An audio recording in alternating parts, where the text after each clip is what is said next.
H.P. Lovecraft, Beyond the Wall of Sleep.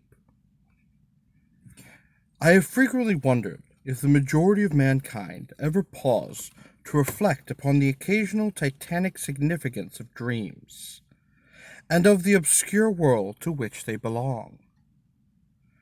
Whilst the greatest number of our nocturnal visions are perhaps no more than faint and fantastic reflections of our waking experiences, Freud, to the contrary, with his puerile symbolism, there are still a certain remainder whose mundane and ethereal character permits of no ordinary interpretation, and whose vaguely exciting and disquieting effect suggests possible minute glimpses into a sphere of mental existence no less important than physical life, yet separate from that life by an all but impossible barrier. From my experience, I cannot doubt but that man, with lost to terrestrial consciousness, is indeed sojourning in another and uncorporeal life of far different nature from the life we know, and of which only the slightest and most indistinct memories linger after waking. From those blurred and fragmentary memories we may infer much, yet prove little. We may guess that in dreams, life, matter, and vitality, as the earth knows such things, are not necessarily constant, and that time and space do not exist as our waking selves comprehend them. Sometimes I believe that this less material life is our truer life, and that our vain presence on the terraqueous globe is itself the secondary or merely virtual phenomenon. It was from a youthful reverie filled with speculations of this sort that I arose one afternoon in the winter of 1901, when to the State Psychopathic Institute, in which I served as an intern, was brought the man whose case has ever since haunted me so unceasingly. His name, as given on the records, was Joe Slater, or Slater, and his appearance was that of a typical denizen of the Catskill Mountain region, one of those strange, repellent scions of a primitive colonial peasant stock, whose isolation for nearly 3 centuries in the hilly fastness of the little-traveled countryside has caused them to sink to a kind of barbaric degeneracy, rather than advance with their more fortunately placed brethren of the thickly settled districts. Among these odd folk, who correspond exactly to the decadent element of white trash in the South, law and morals are non-existent, and the general mental stature is probably below that of any other section of the Native American people. Joe Slater, who came to the institution in the vigilant custody of 4 state policemen, and who was described as highly dangerous character, certain presented no evidence of his perilous disposition when I first beheld him. Though well above the middle stature, and of somewhat brawny frame, he was given an absurd appearance of harmless stupidity by the pale, sleepy blueness of his small, watery eyes, the scantness of his neglected and never-shaven growth of yellow beard, and the litless drooping of his heavy nether lip. His age was unknown, since among his kind neither family records nor permanent family ties even exist, but from the baldness of his head in front and from the decayed condition of his teeth, the head surgeon wrote him down as a man of around 40. From the medical and court documents, we learned all that could be gathered in this case. This man, a vagabond, hunter, and trapper, had always been strange in the eyes of his primitive associates. He had habitually slept at night beyond the ordinary time, and upon waking would often talk of unknown things in a manner so bizarre as to inspire fear even in the hearts of an unimaginative populace. Not that his form of language was at all unusual, for he never spoke save in the debased piteous of his environment, but the tone and tenor of his utterance were of such mysterious wildness that none might listen without apprehension. He himself was generally as terrified and baffled as his auditors, and within an hour after waking would forget all that he had said, or at least all that had caused him to say what he did, relapsing into a bovine, half-amiable normality, like that of the other hill-dwellers. As Slater grew older, it appeared, his maternal aberrations had gradually increased in frequency and violence, till about a month before his arrival at the institution it occurred the shocking tragedy which caused his arrest by the authorities. One day, near noon, after a profound sleep began in a whiskey debauch at about 5 of the previous afternoon, the man had roused himself most suddenly, with elutions so horrible and unearthly that they brought several neighbors to his cabin, a filthy sty where he dwelt with a family as indescribable as himself. Rushing out into the snow, he flung his arms aloft and commenced a series of leaps directly upward in the air, the while shouting his determination to reach some big cabin with brightness in the roof and walls and floor, and the loud, queer music far away. As two men of moderate size sought to restrain him, he had struggled with maniacal force and fury, screaming of his desire and need to find and kill a certain thing that shines and shakes and laughs. At length, after temporarily felling one of his detainers with a sudden blow, he flung himself upon the other in a demonic ecstasy of bloodthirstiness, shrieking fiendishly that he would jump high in the air and burn his way through anything that stopped him. Family and neighbors had now fled in panic, and when the more courageous of them returned, Slater was gone, leaving behind an unrecognizable pulp-like thing that had been a living man but an hour before. Ooh, it's hot. None of the mountaineers had dared to pursue him, and it was likely that they would have welcomed his death from the cold. But when several mornings later they heard his screams from a distant ravine, they realized they had somehow managed to survive, and that his removal in one way or another would be necessary. Then had followed an armed searching party, whose purpose, whatever it may have been originally, became that of a sheriff's posse after one of the seldom popular state troopers had by accident observed, then questioned, and finally joined the seekers. On the third day, Slater was found unconscious in the hollow of a tree, and taken to the nearest gaol, where alienists from Albany examined him as soon as his senses returned. To them he told a simple story. He had, he said, gone to sleep one afternoon after sundown, after drinking much liquor. He had awakened to find himself standing bloody-handed in the snow before his cabin, the mangled corpse of his neighbor, Peter Slater, at his feet. Horrified, he had taken to the woods in a vague effort to escape from the scene of what must have been his crime. Beyond these things he seemed to know nothing, nor could the expert questioning of his interrogators bring out a single additional fact. That night Slater slept quietly, and the next morning he wakened with no singular feature save a certain alteration of expression.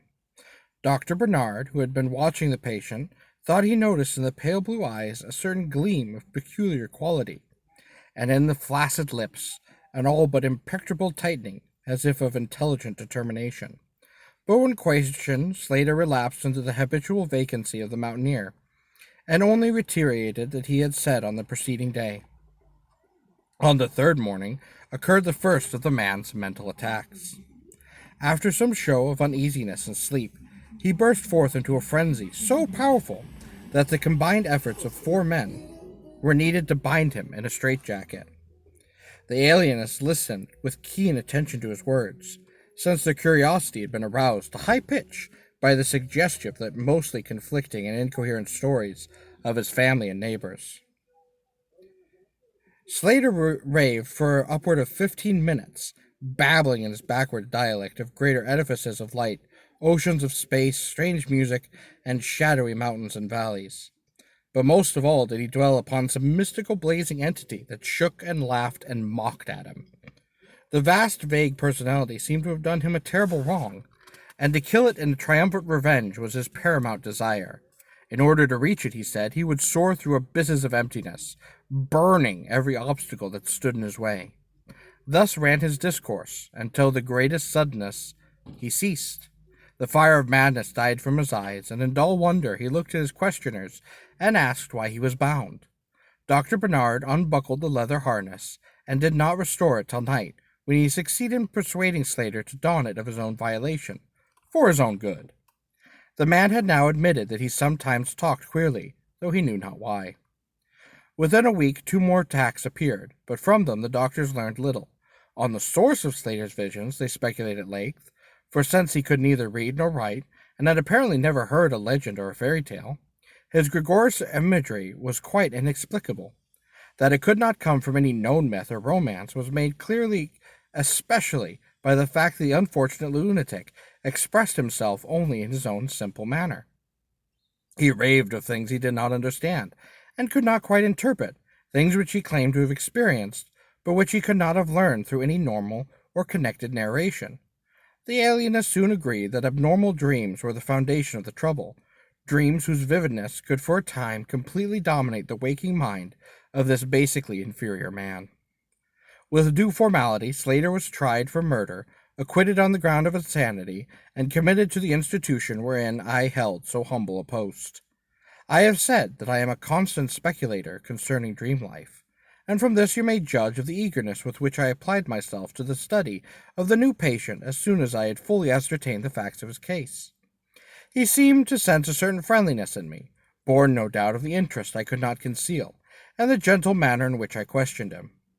Not that he ever recognized me during his attacks, when I hung breathlessly upon his chaotic but cosmic world pictures. But he knew me in his quiet hours, when he would sit by his barred window weaving baskets of straw and willow, and perhaps pining for the mountain freedom he could never enjoy again. His family never called to see him, probably had found another temporary head, after the manner of decadent mountain folk. By degrees I commenced to feel an overwhelming wonder at the mad and fantastical conceptions of Joe Slater. The man himself was pitiably inferior in mental and language alike, but his glowing, titanic visions, though described in a barbarous and disjointed jargon, were assuredly things which only a superior or even exceptional brain could conceive. How, I often asked myself, could the solid imagination of a Catskill degenerate conjure up sights whose very passion argued a lurking spark of genius? How could any backwards dullard have gained so much as an idea of those glittering realms of supernatural radiance and space about which Slater ranted in his furious delirium? More and more I inclined to the belief that in the pitiful personality who cringed before me lay the disordered nucleus of something beyond my comprehension, something infinitely beyond the comprehension of my more experienced but less imaginative medical and scientific colleagues. And yet I could extract nothing definite from the man. The sum of all my investigation was that in a kind of semi-incorporeal dream life, Slater wandered or floated through his splendid and prodigious valleys, meadows, gardens, cities, and palaces of light, in a region unbound and unknown to man, that there was no peasant or degenerate, but a creature of importance and vivid life, moving proudly and dominantly, and checked only by the certain deadly enemy, who seemed to be of being of visible yet ethereal structure, and who did not appear to be of human shape, since Slater never referred to it as a man, or as aught save a thing. This thing had done Slater some hideous but unnamed wrong, which the maniac, if maniac he were, yearned to avenge. From the manner in which Slater alluded to their dealings, I judged that he and the luminous thing had met on equal terms, that in his dream existence the man was himself a luminous thing, of the same race as his enemy. This impression was sustained by his frequent references to flying through space, and burning all that impeded his progress. Yet these conceptions were formulated in rustic words, wholly inadequate to convey them, a circumstance which drove me to the conclusion that if a true dream world indeed existed, oral language was not its medium for the transmission of thought. Could it be that the dream soul inhabited this inferior body was desperately struggling to speak things which the simple and halting tongue of dullness could not utter? Could it be that I was face to face with intellectual emanations which would explain the mystery if I could but learn to discover and read them? I did not tell the older physicians of these things, for middle age is skeptical, cynical, and disinclined to accept new ideas. Besides, the head of the institution had but largely warned me in his paternal way that I was overworking and that my mind needed rest. It had been long, my belief that human thought consisted basically of atomic or molecular motion, convertible into either waves of radiant energy like heat, light, and electricity. This belief had early led me to contemplate the possibility of telepathy or mental communication by means of a suitable apparatus, and I had in my college days prepared a set of transmitting and receiving instruments, somewhat similar to the Corumbius devices employed in wireless telegraphy at that crude pre-radio period. These I had tested with a fellow student, but achieved no such results. Had soon packed them away with other scientific odds and ends for possible future use. Now, in my intense desire to probe the dream life of Joe Slater, I sought these instruments again, and spent several days in repairing them for action. When they were completed once more, I missed no opportunity for their trial. At each outburst of Slater's violence, I would fit the transmitter to his forehead and the receiver to my own, constantly making delicate adjustments of various hypothetical wavelengths of intellectual energy. I had but little notion of how the thought impressions would, if successfully, be conveyed. Arose an intelligent response in my brain, but I felt certain that I could detect and interpret them. Accordingly, I continued my experiments, though informing no one of the nature. It was on the 21st of February, 1901, that the thing finally occurred. As I look back across the years, I realize how unreal it seems, and sometimes half wonder if old Dr. Fenton was not right when he charged it all to my excited imagination. I recall that he listened with great kindness and patience when I told him, but afterward gave me a nerve powder and arranged for the half-year's vacation, on which I departed the next week. That fateful night I was wildly agitated and perturbed, for despite the excellent care he had received, Joe Slater was unmistakably dying. Perhaps it was his mountain freedom that he missed, or perhaps the turmoil in his brain had grown too acute for his rather sluggish physique. But at all events, the flame of vitality flickered low in the decadent body. He was drowsy near the end, and as darkness fell, he dropped off into a troubled sleep. I did not strap on the straitjacket as was customary when he slept, since I saw that he was too feeble to be dangerous, even if he awoke in mental disorder once more before passing away. But I did place upon his head and mind the two ends of my cosmic radio, hoping against hope for a first and last message from the dream world in the brief time remaining. In the cell with us was one nurse, a mediocre fellow who did not understand the purpose of the apparatus, or think to inquire into my course. As the hours wore on, I saw his head droop awkwardly in sleep, but I did not disturb him. I myself, lulled by the rhythmic breathing of the healthy and the dying man, must have nodded a little later. The sound of weird lyrical melody was what aroused me.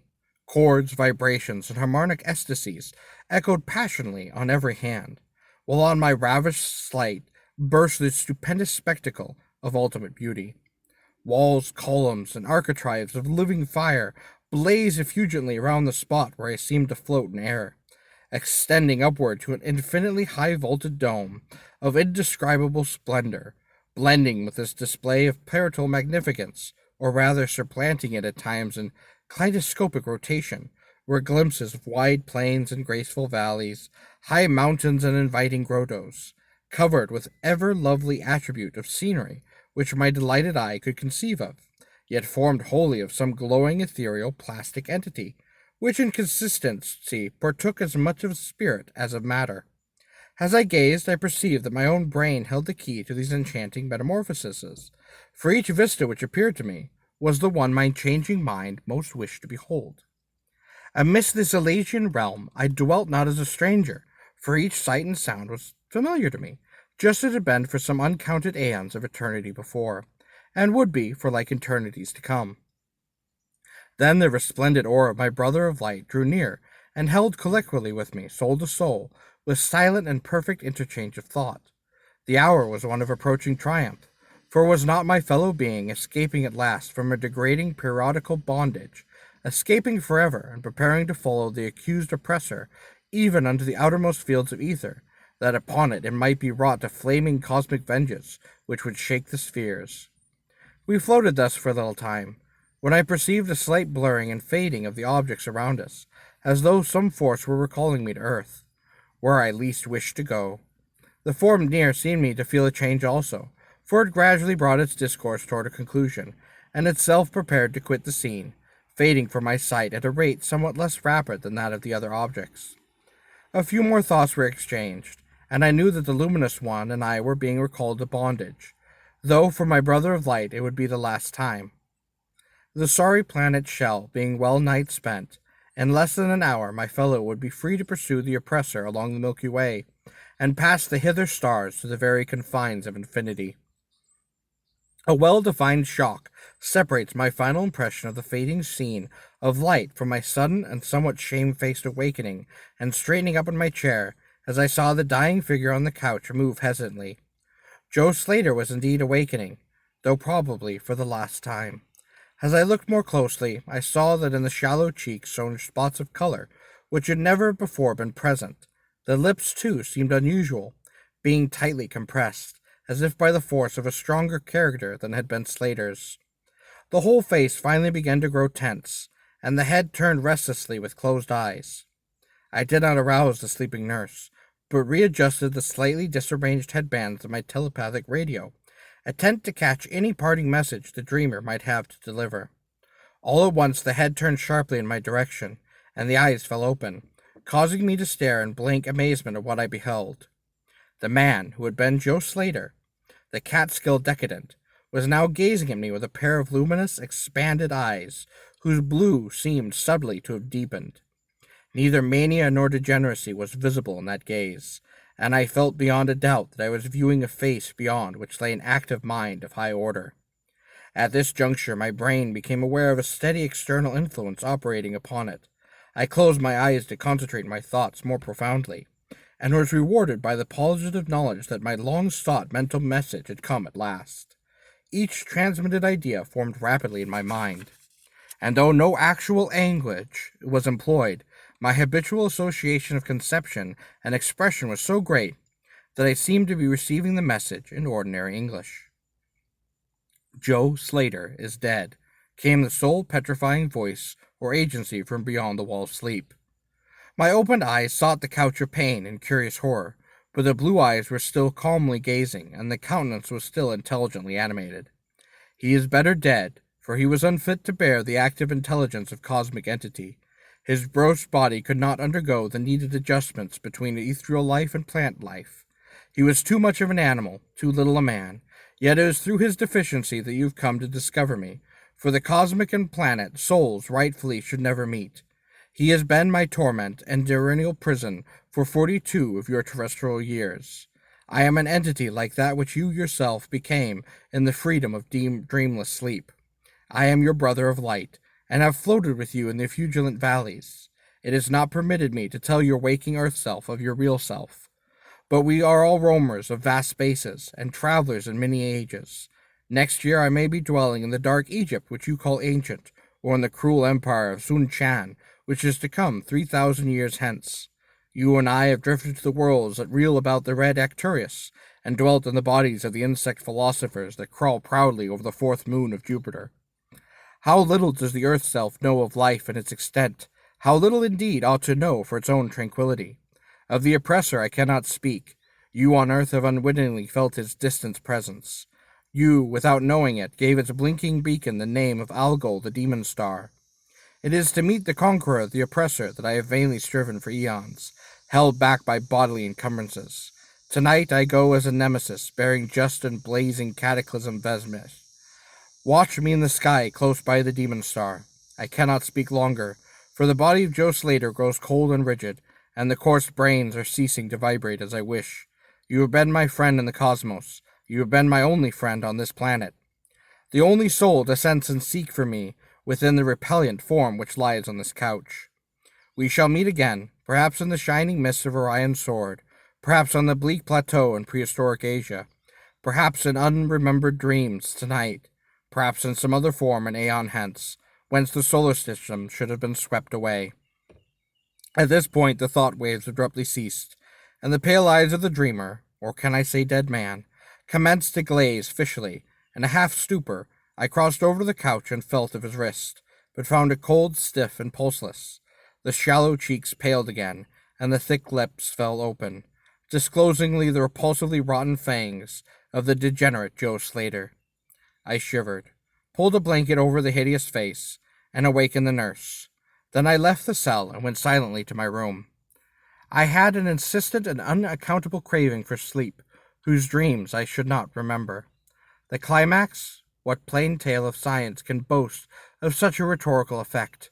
I have merely set down certain things appealing to me as facts, allowing you to constitute them as you will. As I have already admitted, my superior, old Dr. Fenton, denies the reality of everything I have related. He vows that I was broken down with nervous strain, and badly in need of the long vacation on full pay which he so generously gave me. He assures me on his professional honor that Joe Slater was but a low-grade paranoiac, whose fantastical notions must have come from the crude hereditary folk tales which circulate in even the most decadent of communities. All this he tells me, yet I cannot forget what I saw in the sky on the night after Joe Slater died. Yes, you think me a biased witness. Another's pen must add this follow testimony, which may perhaps supply the climax you expect. I will quote the following account of the star Nova Persei, verbatim from the pages of the eminent astronomical authority, Professor Garrett P. Severus. On February 22, 1901, a marvelous new star was discovered by Dr. Anderson of Edinburgh, not very far from Algol. No star had been visible at that point before, and within 24 hours the stranger had become so bright that it outshone Capella. In a week or two it had visibly faded, and in the course of a few months it is hardly discernible with the naked eye. This story probably dates to the spring of 1919. Lovecraft later remarked that it was inspired by an article in the New York Tribune about the work of the New York State Constabulary in the Catskill Mountains. In that article, the name Slater or Slatter actually does appear. Lovecraft had no personal knowledge of this reason at this time. He would visit it years later, but he did know an aged poet, Jonathan E. Hoag, who lived in the area, and he may have gained some suggestions about its history and topography from Hoag.